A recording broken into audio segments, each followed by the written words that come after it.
يا صباح السعادة، ازيكم حبايبي؟ تعالوا النهاردة مع بعض هنبدأ نعمل فسيخ عشان ناكله في شم نسيم أو على العيد. أنا معايا سمك بوري، ده سمك بوري، يعني السمكة يطلع لها حوالي كده كيلو مثلا إلا 100 جرام، كبيرة يعني، عشان ألاقي فيها لحم. طبعا أنا جبت 4 كيلو، طلعوا معايا 5 سمكات. هابدأ إن أنا أشطفها.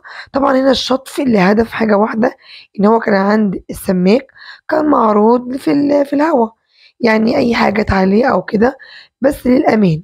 ولمّا نغسله مع بعض نغسله راسه لتحت وإيديله لفوق، ما احاولش أرفع راسه لفوق عشان بطنه ما تحمّلش مَيّة، مش عاوزين مَيّة توصل جوّه بطنه عشان ما يعفنش معانا. نبدأ بقى نغسل كده الخياشيم، ننزّل فيها أي دم كده بالشكل ده، الموضوع مش كبير وما فيهوش أي افتكاسات خالص. واحدة كمان كده برضه نقلبها على وشها بوزها لتحت وإيدينا لفوق، ونغسل الخياشيم ونغسل بطن السمكة من برّه، اوعي تشيلي أي قشور أو أي زعانف من السمكة. طبعًا البوري هو اللي بيتعمل فسيخ، البوري ده أنضف حاجة ولحمه جميل جدًا. كده أنا خلصت 2. طب أسيبكم أعبي الكمية عشان ماطوّلش عليكم الفيديو وأرجع أوريها لكم. وبعد ما غسلت كل الكمية بنفس الطريقة، باقلّبه من جوّه وردي ونضيف من برّه وجميل. يالّا بقى مع بعض نعمل الخطوة دي برضه مهمة جدًا، جدًا. بُصّوا بقى، يا إمّا تربّطوا الديل وتعلّقوه في الحنفية لحد الصبح، يا إمّا تجيبوا علبة كده تكون غويطة وتسقطوا فيها البوري، بُصّوا تحت وديله فوق، واسيبه هنا ساعتين. أنا عشان مستعجلة عليه هاشغّل عليه المراوح واسيبه ساعتين وهارجع اوريه لكم بعد ساعتين الهوا عمل فيه إيه، تمام؟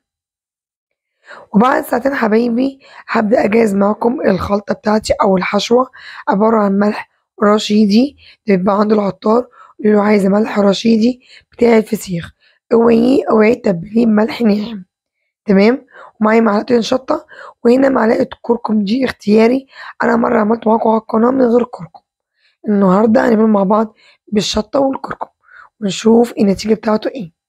تمام، أنا عملته قبل كده على القناة السنة اللي فاتت، كان جميل جدًا وناجح 100%. يالّا مع بعض كده أدي جهزت التتبيلة بتاعتي، ملح وشطة وكركم، ملح رشيدي زي ما قُلت لكم، وأدي معايا شكل السمك بعد ساعتين فتحت عليه المروحة، عشان ممكن تبيتيه في التلاجة من بالليل للصبح، بس ما تحطيهوش كده يعني مكشوف على الرخامة غلط. بُصّوا بقى هنجيب كده صينية أو بولة، تعالوا أوريكم شكله بقى، بُصّوا جلِّد، نشف، وصفّى كمية دم برضه منه، كده هو تمام. تعالوا بقى مع بعض نبدأ نخلِّل الفسيخ بتاعنا، بس قبل ما أخلِّله لازم أعمل الخطوة دي، دي إجباري. أجيب مناديل مطبخ كده ورق وأحطها عند الخياشيم، عشان أتأكد إن ما فيهوش أي مَيّة أو أي دم. شايفين بُصّوا، عمّالة أمسح والاقي برضه في دم. شايفين؟ طبعًا لو فيها دم أو أي مَيّة جوّه السمكة بتخلّي ريحتها مش حلوة في التخليل، تمام كده؟ يعني لازم نصفّيها خالص، شايفين كده؟ تمام. بُصّوا بقى الملح بتاعنا أهو، هنجيب كده الفسيخة بتاعتنا، وقبل ما أحط لها الملح لازم أعمل الخطوة دي وهو المساج، آجي عند سلسلة الضهر وأضغط بصباعي، السلسلة فقط مش البطن. ليه؟ عشان لمّا يستوي معايا الفسيخ وآجي آكله ألاقي اللحم بتاعه طري معايا ويطلع من الجلد بمنتهى السهولة. نبدأ بقى نحشي الخياشيم بالملح بتاعنا، يعني أنا معايا مثلًا كوباية ملح على ال5 سمكات، يعني كل مثلًا سمكة تاخد لها معلقتين كبار، تمام، وبأكد لازم ملح رشيدي، ما ينفعش ملح الأكل بتاعنا في تخليل الفسيخ. كده طبعًا مليت الخياشيم ملح وكمان بُقّها، هاعمل الكمية كلّها وأوريها لكم. بعد ما عملت ال5 سمكات وده شكلهم بُصّوا مليانين، وكمان بوز السمكة أملاه ملح. تعالوا مع بعض نشوف إيه الخطوة اللي بعد كده.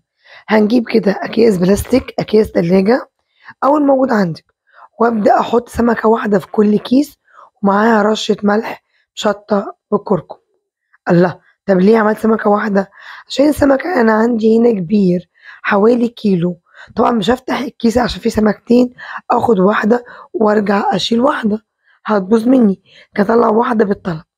بعد ما دخلتها الكيس ومعاها ملح بدأت أطلّع منها الهوا وبدأت ألفّها بالستريتش، لفّيها على قد ما تقدري، عشان ما يخشلهاش هوا، وكمان عايزاه يستوي معايا بسرعة، لأن الخطوة دي مش هتخليه ياخد 15 يوم ويستوي، ويمكن كمان أقل. تمام كده أنا لفيت كل الكمية. بصوا كل سمكة وحديها، بمعنى أصح زي ما بتقولي إيه، كف انتهى بالاسترتش. هنجيب بقى كده علبة لازم يكون ليها غطا، وأبدأ أحط واحدة شمال والتانية عكسها، يعني دي عند بق دي، واقفلها ومفتحهاش خالص الا بعد 5 ايام. افتح عليه وابدا يعني اغير مكانه بالشكل ده، شايفين كده، اقلبه على الجنب التاني بس، وبعد 5 ايام تانيين ارجعه على الجنب الاولاني. طبعا انا لفيته بالاسترتش، طلعته من الهواء هيستوي معايا بسرعه. تمام كده انا خلصت الفيديو، ولما يستوي هاجي اوريهولكم. واذا عجبكم الفيديو لايك وشير وسبسكرايب وتفعلوا زر الجرس. سلام.